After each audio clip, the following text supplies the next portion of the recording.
ಉದಾಹರಣೆಗೆ ರಾಕ್ಲೈನ್ ವೆಂಕಟೇಶ್ ಅವರು, ಮತ್ತು ದ್ವಾರಕೇಶ್ ಅವರು, ಎಸ್ ನಾರಾಯಣ್ ಅವರು, ನಾವು, ಅಮ್ಮ ಅವರು, ಪಾರ್ವತಮ್ಮ ಅವರು, ಕಿಶೋರ್ ಸರ್ಜಾ ಅವರ ಅಣ್ಣ ಅವರು ನಾವು ಒಂದು ಪಿಕ್ಚರ್ ಮಾಡಬೇಕಂತ ಒಂದು ಪ್ಲಾನಿಂಗ್ ನಡೀತು. ಅಳಿಮಯ್ಯ ಅನ್ನೋ ಸಿನಿಮಾ. ನೀವು ಅದನ್ನು ಆ ಪಿಕ್ಚರ್ಗೆ ಎಂ ಕಿರಿವಾಣಿ ಅವರು ಮ್ಯೂಸಿಕ್. 2 ದಿವಸ ಸಾಂಗ್ ರೆಕಾರ್ಡಿಂಗ್, ವಾಯ್ಸ್ ಮಿಕ್ಸಿಂಗ್ ಎಲ್ಲವೂ ಮಾಡಿ ಅವಾಗ ಡ್ಯಾಟ್ ಅಂತ ಬರೋದು, ಹೆಚ್ಚು ಕಡಿಮೆ ಮೊಬೈಲ್ ಇದ್ದಂಗೆ ಇರೋದು. ಡ್ಯಾಟ್ ಕೊಟ್ಬಿಟ್ರು. ಅಪ್ಪಿ ತಪ್ಪಿ ಪಿಕ್ಚರ್ ಸ್ವಲ್ಪ ತೊಂದರೆ ಆಗಿದ್ರು ನಾವು ಸುಳ್ಳು ಹೇಳಿದ್ರು ಕೆಲವು ಕಲಾವಿದರಿಗೆ ಅದು ಗೊತ್ತಿರೋದು. ರೇ ನನ್ನ ಹತ್ರ ಸುಳ್ಳೆ ಬೇಡ ಬಾ ಇನ್ನೊಂದು ಪಿಕ್ಚರ್ ಮಾಡೋನು ಯಾರು. ಹೆಂಗಿತ್ತು ಅಂದ್ರೆ ಅದೊಂದು ವಾತಾವರಣನೇ ಬೇರೆ. ಆ ಒಂದು ಇವತ್ತು ಆ ಖುಷಿ ಇವತ್ತಿಲ್ಲ. ಮುಂದೆ ಹೊಗಳೋದು, ನಿಮಗೆ ಅವಶ್ಯಕತೆ ಇದ್ದಾಗ ಹಣ ತೊಗೊಳ್ಳೋದು, ಅವಶ್ಯಕತೆ ಇಲ್ಲದಾಗ ಮಾತಾಡೋದು ಅವತ್ತೆಲ್ಲ ಹೆಂಗಿತ್ತಂದರೆ ಮಾರಿಷಸಲ್ಲಿ 6 ಗಂಟೆಗೆ ಇವತ್ತಲ್ಲಿ ಪ್ಯಾಕಪ್, ಇವತ್ತು ಸಂಜೆ. ನಾಳೆ ಬೆಳಗ್ಗೆ ಮರಿಯಾಪುರದಲ್ಲಿ ಶೂಟಿಂಗ್ ಮಾಡಿದ್ದೀವಿ, ಕನಕಪುರದ ಹತ್ರ ಒಂದು ಮರಿಯಾಪುರ ಇದೆ. ಅವಲ್ಲೇ ನಿಮ್ಗೆ ಹೇಳಿದೆ, ನಿರ್ದೇಶಕರು ನಾಯಕ ನಟರು ಸಪೋರ್ಟ್ ಮಾಡಿದ್ರೆ 99% ಪ್ರೊಡ್ಯೂಸರ್ ಲಾಸ್ ಆಗಲ್ಲ. 45 ದಿವಸ ಶೂಟಿಂಗ್ ಮಾಡ್ತಿದ್ರೆ ಹೆಚ್ಚು, ನಿಮ್ಗೆ ಗೊತ್ತಿರಬೇಕು. ಹೆಚ್ಚು ಕಡಿಮೆ ಸಿನಿಮಾ 45 ವಾರ ಓಡೋದು. ಇವತ್ತು ನಾವು 150 ದಿವಸ ಸಿನಿಮಾ ಮಾಡಿದ್ರು ಎಷ್ಟು ದಿವಸ ನೋಡ್ತಾ ಇದ್ದಾರೆ.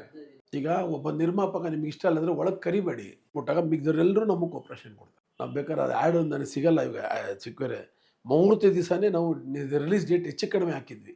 ಅಕ್ಟೋಬರಲ್ಲಿ ಬಿಡುಗಡೆ ಅಂತ ಹಾಕಿದ್ವಿ, ಅಕ್ಟೋಬರಲ್ಲೇ ಬಿಡುಗಡೆ ಆಯಿತು. ಆ ರೀತಿ ಒಂದು ಆವತ್ತಿನ ದಿವಸ ಭಾಳಷ್ಟು ನಿರ್ಮಾಪಕರು, ಉದಾಹರಣೆಗೆ ರಾಕ್ಲೈನ್ ವೆಂಕಟೇಶ್ ಅವರು, ಮತ್ತು ದ್ವಾರಕೇಶ್ ಅವರು, ಎಸ್ ನಾರಾಯಣ್ ಅವರು, ನಾವು, ಅಮ್ಮ ಅವರು, ಪಾರ್ವತಮ್ಮ ಅವರು, ಅಣ್ಣವ್ರ ಆಫೀಸು, ಅವರೆಲ್ಲ ಮುಹೂರ್ತದ ದಿವಸ ಹೆಚ್ಚು ಕಡಿಮೆ ರಿಲೀಸ್ ಡೇಟ್ ಫಿಕ್ಸ್ ಮಾಡ್ಕೊಳ್ತಿದ್ರು. ಒಳಗೆ ಮನಸ್ಸಲ್ಲೇ ಅಂದ್ಕೊಳ್ಳೋರು, ಮಾಡ್ತಿರ್ಲಿಲ್ಲ. ಅಂದರೆ ಮಾಡಿಕೊಂಡು 99% ಆಗಿದ್ದು. ಅದು 1% 2% ಮಿಸ್ ಹೊಡೆದಿರ್ಬೋದು.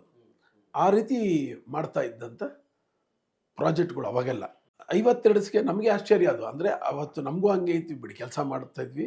ಅದೇ ರೀತಿ ನಿರ್ದೇಶಕರು, ಕ್ಯಾಮ್ರಾಮ್ಯಾನು, ಪ್ರತಿಯೊಬ್ಬರು ಅವಾಗೆಲ್ಲ ನೆಗೆಟಿವ್, ಇಲ್ಲಿಂದ ನೆಗೆಟಿವ್ ತೊಗೊಂಡು ಹೋಗ್ಬೇಕು, ಡೆವಲಪ್ ಆಗಬೇಕು, ಪ್ರತಿಯೊಂದು ಆ ರೀತಿ ಒಂದು ಮಾಡಿದಂಥ ಅರ್ಜುನ್ ಅವ್ರ ಜೊತೆ. ಅರ್ಜುನ್ ಅವರಲ್ಲಿ ಏನು ಕುಮಾರ್ ಹಿಂಗೆ ಅಂತ, ಇಲ್ಲ ಸರ್ ಮಾಡೋಣ ಅಂತ ಮಾಡಿದ್ವಿ. ಆ ಸಿನಿಮಾ ನಮಗೊಂಚೂರು 3 ಸಿನಿಮಾ ಮಧ್ಯೆ ರಿಲೀಸ್ ಆಯಿತು. ಅದು ಅಕ್ಟೋಬರ್ 2 ಅಂತ ಕಾಣ್ತೀವಿ ರಿಲೀಸ್ ಮಾಡಿದ್ದು, ಹೆಚ್ಚು ಕಡಿಮೆ ದಸರಾ ಅಂತ ಇತ್ತು. ಮಾಡಿದ್ವಿ. ಅದಾದಮೇಲೆ ಮತ್ತೆ ಇನ್ನೊಂದು ಪಿಕ್ಚರ್ ಮಾಡೋಣ ಅಂತ ಕಿಶೋರ್ ಸರ್ಜಾ ಅವರ ಅಣ್ಣವರು ನಾವು ಒಂದು ಪಿಕ್ಚರ್ ಮಾಡಬೇಕಂತ ಒಂದು ಪ್ಲಾನಿಂಗ್ ನಡೀತು. ಅಳಿಮಯ್ಯ ಅನ್ನೋ ಸಿನಿಮಾ. ನೀವು ಅದನ್ನು ಆ ಪಿಕ್ಚರ್ಗೆ ಎಂ ಕಿರಿವಾಣಿ ಅವರು ಮ್ಯೂಸಿಕ್. ಫಸ್ಟು ಕರ್ನಾಟಕಕ್ಕೆ ಕರ್ಕೊಂಬರೋಕ್ಕೆ ಮೂಲ ಕಾರಣ ಕಿಶೋರ್ ಸರ್ಜಾ ಅವರು, ಅರ್ಜುನ್ ಅವರು, ಪ್ಲಸ್ ನಾವು ಅವತ್ತು ಬರೋಕ್ಕೆ ಕಾರಣಕರ್ತರು. ಬಂದ್ವಿ. ಅವ್ರು ಎಷ್ಟು ಚೆನ್ನಾಗಿ ಕೆಲಸ ಮಾಡಿಕೊಟ್ರು ಅಂದರೆ, ಇದೇ ಬೆಂಗಳೂರಿನಲ್ಲಿ ಚಾಮುಂಡೇಶ್ವರಿ ಸ್ಟುಡಿಯೋಲ್ಲಿ ರೆಕಾರ್ಡಿಂಗ್. 2 ದಿವಸ ಸಾಂಗ್ ರೆಕಾರ್ಡಿಂಗ್, ವಾಯ್ಸ್ ಮಿಕ್ಸಿಂಗ್ ಎಲ್ಲವೂ ಮಾಡಿ ಅವಾಗ ಡ್ಯಾಟ್ ಅಂತ ಬರೋದು, ಹೆಚ್ಚು ಕಡಿಮೆ ಮೊಬೈಲ್ ಇದ್ದಂಗೆ ಇರೋದು. ಡ್ಯಾಟ್ ಕೊಟ್ಬಿಟ್ರು. ಅವತ್ತು ಅವರು ಸಾರ್ ಒಂದು ಸಾಂಗ್ ಆಡಿ ಅಂದರೆ ಸಾಂಗು ಆಡಿದ್ರು ಕೀರ್ವಾಣಿಯವರೇ. ಆ ಸಿನಿಮಾದಲ್ಲಿ ಬೇಕಾದ್ರೆ ತೆಗೆದು ತಾವು ನೋಡಿ. ಆ ರೀತಿ ಅವತ್ತು ಎಲ್ಲ ತಂತ್ರಜ್ಞರು, ಎಲ್ಲ ಕಲಾವಿದರು ಒಂದೇ ಧ್ಯೇಯ, ಪಿಕ್ಚರು ಬೇಗ ಮುಗಿಬೇಕು, ಬೇಗ ಬಿಡುಗಡೆ ಆಗಬೇಕು. ಅಪ್ಪಿ ತಪ್ಪಿ ಪಿಕ್ಚರ್ ಸ್ವಲ್ಪ ತೊಂದರೆ ಆಗಿದ್ರು ನಾವು ಸುಳ್ಳು ಹೇಳಿದ್ರು ಕೆಲವು ಕಲಾವಿದರಿಗೆ ಅದು ಗೊತ್ತಿರೋದು. ರೇ ನನ್ನ ಹತ್ರ ಸುಳ್ಳೆ ಬೇಡ ಬಾ ಇನ್ನೊಂದು ಪಿಕ್ಚರ್ ಮಾಡೋನು ಯಾರು. ಆಮೇಲೆ ಆ ಪಿಕ್ಚರ್ಗೆ ಅಷ್ಟು ಕೊಟ್ಟಿದ್ದೆ, ಅದು ಬೇಡ ಇಷ್ಟೊಂದು ಚೂರು ಕಡಿಮೆ ಮಾಡು, ಈ ರೀತಿ. ಏನು ಇವತ್ತು ಹಂಗಿಲ್ಲ. ಆ್ಯಾವ್ರೇಜ್ ಆಗಿದ್ರೂ ಎಕ್ಸ್ಟ್ರಾ ಕೇಳ್ತಾರೆ. ಎಲ್ಲಿ ಇವತ್ತಿನ ಏನು ಮಾಡೋಕ್ಕಾಗಲ್ಲ. ಅವತ್ತು ಅವರೆಲ್ಲ ಸಿನಿಮಾನ ಅಷ್ಟೊಂದು ಇಷ್ಟಪಟ್ಟು ಮಾಡ್ತಿದ್ರು. ಪ್ರತಿಯೊಬ್ಬ ಟೆಕ್ನಿಷಿಯನ್ಸು ಮತ್ತು ಕಲಾವಿದರು, ನಿರ್ಮಾಪಕರಾಗಲಿ, ಬೆಳಗ್ಗೆ ಎಲ್ಲ ನಾವು 6 ಗಂಟೆ 7 ಗಂಟೆಗೆ ಬಂದುಬಿಡ್ತಿದ್ವಿ. ಬಂದು ಇಲ್ಲಿ ಮೋತಿ ಮಾಲ್ ಹೋಟ್ಲ ಹತ್ರ ಇರ್ತಿದ್ವಿ. ಎಲ್ಲರನ್ನು ಕಳಿಸ್ಕೊಡೋದು, ಮಾಡೋದು, ಅಲ್ಲಿ ಏನು ಬೇಕು ಅವೆಲ್ಲ ಮಾಡೋದು. ಮ್ಯಾನೇಜರ್ಸು ಒಂದು ಹೆಂಗಿತ್ತು ಅಂದ್ರೆ ಅದೊಂದು ವಾತಾವರಣನೇ ಬೇರೆ. ಆ ಒಂದು ಇವತ್ತು ಆ ಖುಷಿ ಇವತ್ತಿಲ್ಲ. ಅವತ್ತು ನಿರ್ಮಾಪಕರು ಅಂದರೆ ಬಹಳ ಗೌರವ ಕೊಡೋರು. ಇವತ್ತು ಕೆಲವು ಕಲಾವಿದರಿಗೆ ಗೌರವ ಕೊಡ್ತಾರೆ, ಕೆಲವ್ರು ಗೌರವ ಕೊಡಲ್ಲ. ನಮ್ಮ ಮುಂದೆನೇ ಒಂದು ಹೇಳ್ತಾರೆ, ಹಿಂದೆ ನಮ್ಮನ್ನೇ ಬೈತಾ ಇರ್ತಾರೆ. ಬೈಯಂಗಿರ ನೇರವಾಗಿ ಬೈರಿ, ಹಿಂದೆ ಯಾಕೆ ಬೈತೀರಾ? ನಾವು ಮಿಸ್ಟೇಕ್ ಮಾಡಿರ್ಬೋದು, ಗೊತ್ತಿರಲ್ಲ. ನೇರವಾಗಿ ಎದುರುಗಡೆ ಹೇಳಬೇಕು. ಮುಂದೆ ಹೊಗಳೋದು, ನಿಮಗೆ ಅವಶ್ಯಕತೆ ಇದ್ದಾಗ ಹಣ ತೊಗೊಳ್ಳೋದು, ಅವಶ್ಯಕತೆ ಇಲ್ಲದಾಗ ಮಾತಾಡೋದು. ಅವತ್ತೆಲ್ಲ ಹೆಂಗಿತ್ತಂದರೆ ಒಂದು ಬಿಡಿ, ಅದೆಲ್ಲ ಏನು ಬಂಗಾರದಂಥ ಕಾಲ ಅಂದರೂ ತಪ್ಪಲ್ಲ. ಇವತ್ತು ಟೋಟಲ್ ಉಲ್ಟಾ. ಇವತ್ತು ನಾನು ವಿಜಯ ರೆಡ್ಡಿಯವ್ರ ಜೊತೆ ಕೆಲಸ ಮಾಡಿದ್ದೀನಿ. ವಿಜಯ ರೆಡ್ಡಿಯವ್ರನ್ನ ನೀವು ಕೇಳಿರ್ಬೇಕು. ಮಯೂರ, ಗಂಧದ ಗುಡಿ ಮಾಡಿದಂಥ, ಅಂದರೆ ಅವರೆಲ್ಲ ಏನು ಅವ್ರು ಇದಕ್ಕೇನೂ ಅಲ್ಲ, ಅಂದರೆ ಅವ್ರ ಸಾಧನೆಗಳು ಮುಂದೆ. ಅಂಥವ್ರ ಜೊತೆ ನಾವು ಪಿಕ್ಚರ್ ಮಾಡಿದಾಗ ನಮಗೊಂದು ಖುಷಿ. ಅದು ಎಲ್ಲಿ, ಅದೇ ವಿಷ್ಣು ಸರ್ ಸಿನಿಮಾ ಮಾಡಿದ್ದು. ಈಗ A.T. ರಘು ಅವರು, ಅಂಬರೀಷ್ ಅವ್ರ ಜೊತೆ ಹೈಯೆಸ್ಟ್ ಸಿನಿಮಾ ಮಾಡಿದ್ದಾರೆ. ಆ ರೀತಿ ನಿರ್ದೇಶಕರು ನಾವು ನೋಡಿದ್ದೀವಿ. ಈಗ ಭಾರ್ಗವ್ ಅವರು ಒಂದು ಪಿಕ್ಚರ್ ಮಾಡಿದೆ, ಹೈಕಮಾಂಡ್ ಅಂತ, ದೇವರಾಜರು ಮತ್ತು ಅಭಿಜಿತ್ ಆವತ್ತಿನ ದಿವಸ. ಅವರು ಅಷ್ಟೇ, ಏನು ಸಿಸ್ಟಮ್ ಆ ರೀತಿ. ಈಗ ನಾರಾಯಣ ಅವ್ರ ಜೊತೆ ಒಂದು ಸಿನಿಮಾ, ಹೌದು ನಾನೇ ಪ್ರೊಡ್ಯೂಸ್ ಮಾಡಿದ್ದೆ. ಇನ್ನೊಂದು ಪಿಕ್ಚರ್ ನಾರಾಯಣ ಅವ್ರ ಜೊತೆ ಒಂದು ಪಿಕ್ಚರ್ ಮಾಡಿದ್ವಿ ನಾವು, ರವಿ ಮಾಮ ಅಂತ, ನಾವು ಇನ್ನೊಬ್ಬರು ಸೇರಿಕೊಂಡು ಎಸ್ ನಾರಾಯಣ ಅವ್ರ ಜೊತೆ ಮಾಡಿದ್ವಿ. ಅದರಲ್ಲೂ ಅಷ್ಟೇ ಆ ಸಿನಿಮಾ ಇವತ್ತು ಆಶ್ಚರ್ಯ ಪಡಬೇಕು ಅಂದರೆ, ಮಾರಿಷಸಲ್ಲಿ 6 ಗಂಟೆಗೆ ಇವತ್ತಲ್ಲಿ ಪ್ಯಾಕಪ್, ಇವತ್ತು ಸಂಜೆ. ನಾಳೆ ಬೆಳಿಗ್ಗೆ ಮರಿಯಾಪುರದಲ್ಲಿ ಶೂಟಿಂಗ್ ಮಾಡಿದ್ವಿ, ಕನಕಪುರದ ಹತ್ರ ಒಂದು ಮರಿಯಾಪುರ ಇದೆ. ನಾಳೆ ಬೆಂಗಳೂರಿನಲ್ಲಿ ಮಾಡಿದ್ವಿ. ಅವತ್ತು ಯಾರು ಸಪೋರ್ಟು? ನಾಯಕ ನಟರಾದ ರವಿಚಂದ್ರನ್ ಅವರು, ನಗ್ಮಾ ಅವರು, ಡೈರೆಕ್ಟ್ರು. ಅವಲ್ಲೇ ನಿಮ್ಗೆ ಹೇಳಿದೆ, ನಿರ್ದೇಶಕರು ನಾಯಕ ನಟರು ಸಪೋರ್ಟ್ ಮಾಡಿದ್ರೆ 99% ಪ್ರೊಡ್ಯೂಸರ್ ಲಾಸ್ ಆಗಲ್ಲ. ಆ ರೀತಿ ಇನ್ನು ನೀವು ಇಮ್ಯಾಜಿನ್ ಮಾಡೋಕ್ಕಾಗತ್ತಾ? 5.5 ಗಂಟೆ ಜರ್ನಿ ಮಾರಿಷಸ್ ಟು ಬಾಂಬೆಯಿಂದ ಇಲ್ಲಿಗೆ ಬರೋದು, ಇಲ್ಲಿಂದ ಹೋಗೋದು. ಅವಾಗ ಡೈರೆಕ್ಟ್ ಫ್ಲೈಟ್ ಇತ್ತು ಏನು. ಆ ರೀತಿ ಒಂದು ಕೆಲಸನೂ ನಾವು ಮಾಡಿದ್ವಿ ಅಲ್ಲಿ. ಆ ಮನೋಭಾವ ಇವತ್ತು ಯಾಕಿಲ್ಲ ಅಂತ ಗೊತ್ತಿಲ್ಲ. ಇಲ್ಲಿ ಅವತ್ತು 45 ದಿವಸ ಶೂಟಿಂಗ್ ಮಾಡ್ತಿದ್ರೆ ಹೆಚ್ಚು, ನಿಮ್ಗೆ ಗೊತ್ತಿರಬೇಕು. ಹೆಚ್ಚು ಕಡಿಮೆ ಸಿನಿಮಾ 45 ವಾರ ಓಡೋದು ಅಲ್ವರ, 30 ವಾರ 25 ವಾರ 100 ಡೇಸ್ ಅನ್ನೋದು. ಇವತ್ತು ನಾವು 150 ದಿವಸ ಸಿನಿಮಾ ಮಾಡಿದ್ರೂ, ಶೂಟಿಂಗ್ ಮಾಡಿದ್ರೂ ಎಷ್ಟು ದಿವಸ ನೋಡ್ತಾ ಇದ್ದಾರೆ. ಇವತ್ತು ಭಾಳಷ್ಟು ಸಿನಿಮಾ ರಂಗದಲ್ಲಿ ವೇಸ್ಟೇಜ್ ಮಾಡ್ತಾ ಇದ್ದಾರೆ.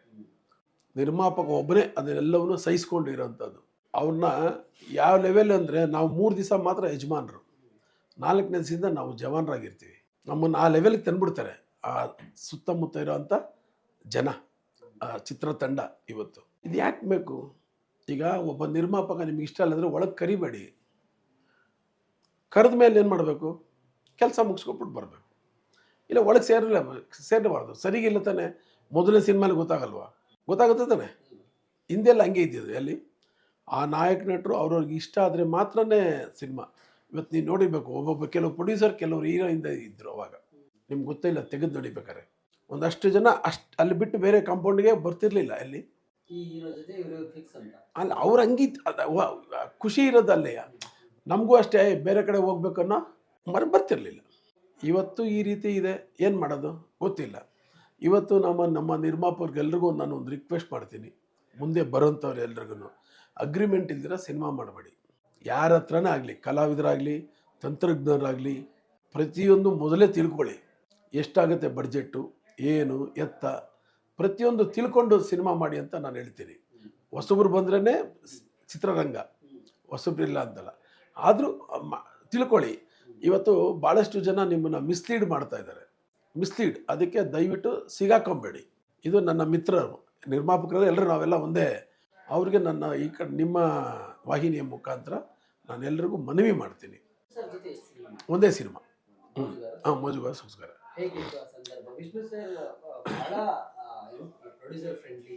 ಹೌದು, ಅವರು ಒಂದು ಹೇಳೋರು, ಶೂಟಿಂಗ್ ಅಂತ ನಿರ್ಮಾಪಕರು ಇರಬೇಕು ಅನ್ನೋರು.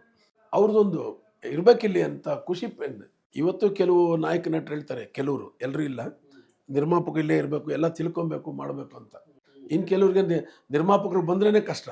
ಅದು ಹೆಸರು ಹೇಳೋದು ಬೇಡ, ನಿಮಗೆ ಗೊತ್ತಿರುತ್ತೆ, ನಾನು ಹೇಳೋದು ಬೇಕಾಗಿಲ್ಲ. ಕೆಲವ್ರಿಗೆ ಯಾಕಂದ್ರೆ ಅವ್ರು ಮಾಡೋಂಥ ವೇಸ್ಟೇಜು ನಿರ್ಮಾಪಕನಿಗೆ ಗೊತ್ತಾದರೆ ಇದಾಗುತ್ತೆ ಅಂತ.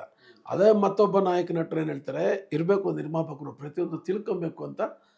ಈ ಥರನೂ ಇದ್ದಾರೆ. ಈಗ ನಿಮಗೆ ಗೊತ್ತಿರ್ತದೆ ಯಾವ ನಟರಿಂದ ಸಿನಿಮಾ ಮಾಡಿದಾಗ ಲಾಭ ಮಾಡಿದ್ದಾರೆ ಅನ್ನೋದು ನಿಮಗೆ ಗೊತ್ತಿದೆ. ನಾನೇನು ಹೇಳಬೇಕಲ್ಲ, ನಮ್ಮ ಅಭಿಮಾನಿಗಳ ದೇವರಿಗೂ ಗೊತ್ತಿರುತ್ತೆ. ಯಾರನ್ನ ಹಾಕ್ಕೊಂಡು ಮಾಡಿದಾಗ ಕಳ್ಕೊಂಡಿರೋದು ನಿಮ್ಗೆ ಗೊತ್ತಿರ್ತದೆ. ಅವತ್ತು ಕಳಿಯೋದು ಭಾಳ ಕಡಿಮೆ ನಮ್ಮ ಅಭಿಪ್ರಾಯದಲ್ಲಿ. ಹಿಂದಿನ ಒಂದು ಈಗ 2000ವರೆಗೂ ಚೆನ್ನಾಗಿತ್ತು.